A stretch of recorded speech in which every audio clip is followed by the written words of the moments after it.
2015, I met up with friends and they introduced me, and in 2016 I made a long trek there to see the premises for myself and the people in this Mon area in Arunachal Pradesh, which is northeast of India.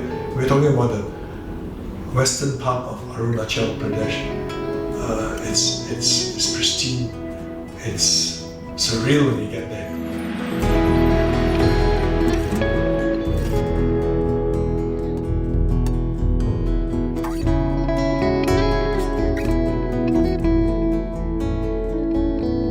This Balika, which means girls, this Balika school is a residential school, so to speak. It means there's boarding provided so that the girls don't have to travel.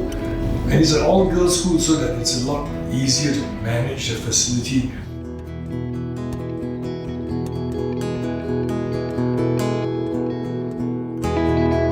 Educate a man, you just educate a man. But when you give a young lady an education, she will raise a good family thereafter. And that means a generation, or perhaps a couple of generations ahead, will benefit from this education that's given to a young lady who will be able to nourish and lead a family well going forward. So the rest of the time in their young lives, they're in this school. So this school is centric to their lives, and the turnover is very low because once they've joined in there, it's like getting into the best boarding school in London. You don't want to be leaving your spot. So these girls get in there, and it's a tough process to get in there because they're interviewed and they select only the deserving cases. So it's a precious thing. So when you get an award letter to be selected as a youngster at 5-6 years old, it's like winning a prize at a tournament.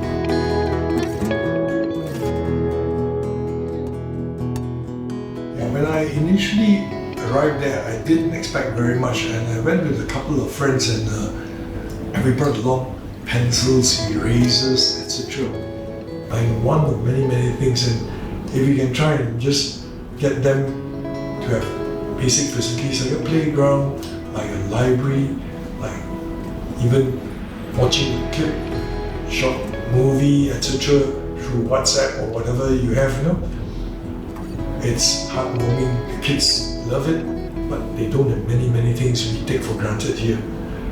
They have a good meal. We just want to make sure that the nourishment is there.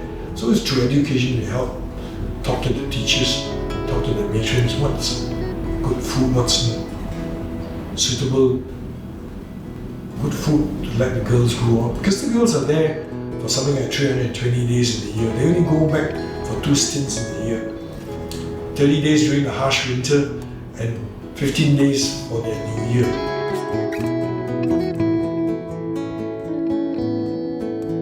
So when I first went there were about 8 classrooms. Today, we moved it to 10, and going forward we want to double up the thing to 20 classrooms. So it's part of our endeavour here to try and raise funds, get sponsors who are like-minded to help us build this facility, because with that we need to recruit teachers, matrons as well to look after the children at night. There's also things like bathrooms, etc. to do.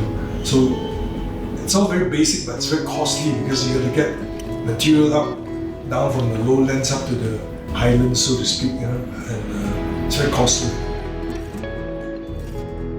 It's education for the future. It's a path made of gold going forward. So we're trying to enable more kids to have this opportunity going forward into the next decade. We're now in 2020 to 2030. So it's a long journey ahead.